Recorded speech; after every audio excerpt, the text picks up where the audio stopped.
welcome back to Embers and Ash. My name's Ashley, if you didn't know, and today I'm going to talk to you guys about postpartum essentials. So you're probably wondering why I'm waiting until 6 months postpartum to talk about this, and it's just because I didn't feel like I had enough to say because I didn't have a crazy postpartum experience and I didn't use a bunch of stuff. I thought I didn't have a lot of value to give, but a lot of you guys have been asking me to make a video on my postpartum journey and what products I used, and I did some thinking on it and I was like, you know what, I did use very few products, so this probably would be helpful to people so you don't have to buy too many things in preparation, you know? So that's why. Also, I did write down my postpartum journey in case I wanted to make a video on it, so I have all the information still.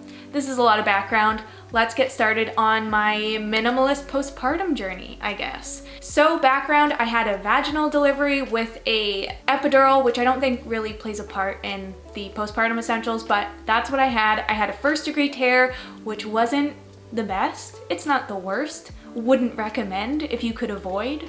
Not that you really can avoid. Anyways, I'm just getting so sidetracked in this video.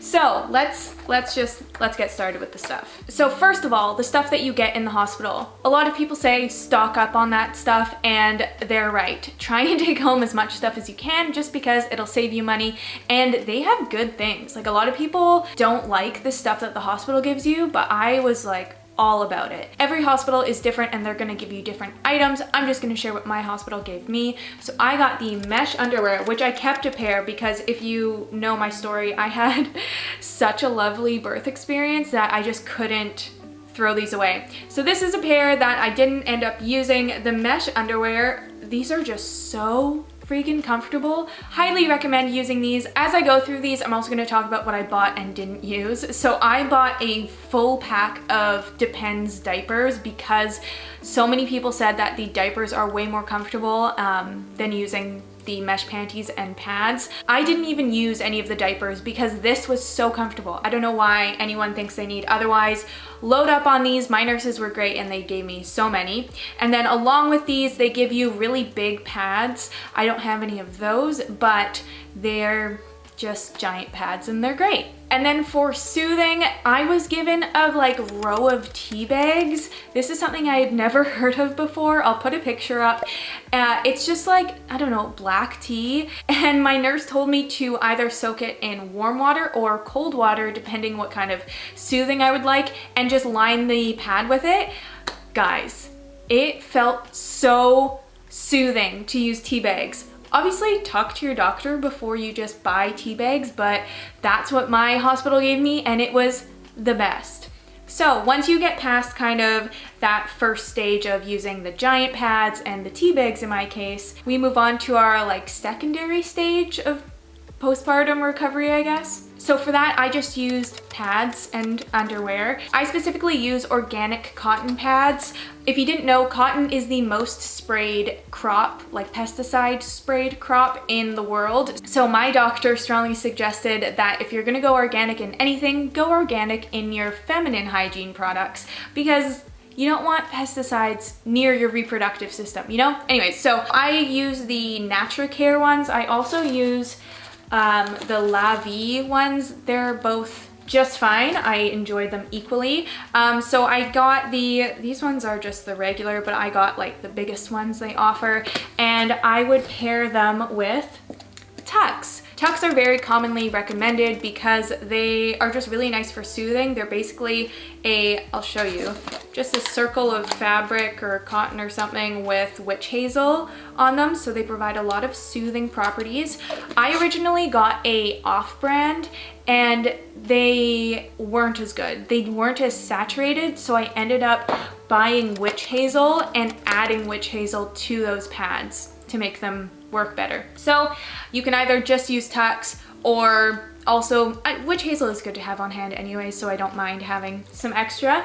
And all I would do is I would put my pad down, I would lay a couple tucks circles on top, and you were good to go. Now if I was feeling extra sensitive and sore, I would use the Earth Mama perineal, is that how you say it, spray.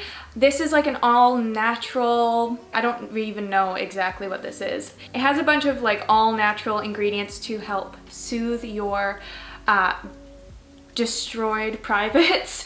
And sorry, that sounds very graphic, and don't be scared, it's fine. I'm digging myself into a hole. I used this a bunch and it was very, very helpful. Also, while you use the washroom, it's suggested that you use a peri bottle. Most hospitals will give you one. They're very standard, and I was told that these things suck and that you want to get the Earth Mama one that kind of has an angle to it. And I didn't get one of those because I have a bidet, and I was like, oh, I'll just use my bidet. But I didn't end up using my bidet because the pressure is quite high and I was worried. I wanted to be able to control a slower flow of water, you know? So I ended up just using the hospital peri bottle and had no issues. Like, I don't think you need that Earth Mama one at all. I was very happy with my hospital peri bottle. And then later on, as I healed more, I used my bidet for cleaning everything and I loved it. Something else I didn't use were padsicles. Those are also very popular to add, what is it, like witch hazel and aloe vera to a pad, fold it up and put it in your freezer. I didn't need it. And also that sounds brutal. Like putting essentially ice directly on your wound sounds so friggin' cold. Like if you were to just put ice on your arm, like that's not comfortable. So I don't know, I don't think that's very nice. And so along with that, I didn't use aloe vera. I bought some in case I wanted to, and sure enough, we got use for it for sunburns, but not for postpartum. It's also super popular to use a numbing spray. That isn't sold in Canada, I'm pretty sure. I tried to find it to prepare and I couldn't find it, and again, I just didn't feel like I needed it. Like obviously I was healing and it wasn't the most comfortable, but I was never like in pain. Just the Tux pads, the tea bags, and the Earth Mama spray was enough to soothe any soreness. So. And then the last thing I used were Epsom salts. This was one of those things that I already had in the house, and you're actually told to not submerge yourself in water for long periods of time after birth, which I had no idea. I was planning on going swimming.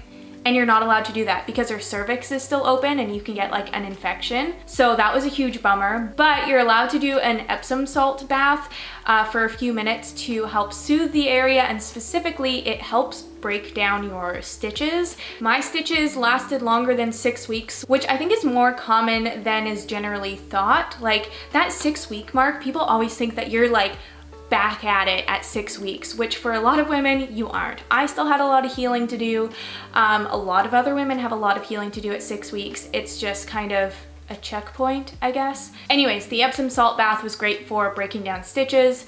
And that's it. That's all I used. I had the stuff the hospital gave me, pads, which I, you know, use in my normal life anyways. And the only extra items that I don't really normally have in the house were the Tux pads, witch hazel, and Earth Mama spray. So that's like 3 things that you have to buy, not the huge postpartum baskets that you usually see women have online. So, but again, to each their own. Like if you have all those extra things and they were good for you, fantastic. I just wanted to share that I had a very minimal supply of postpartum gear, and it was great. It was fine. I was having a great time recovering.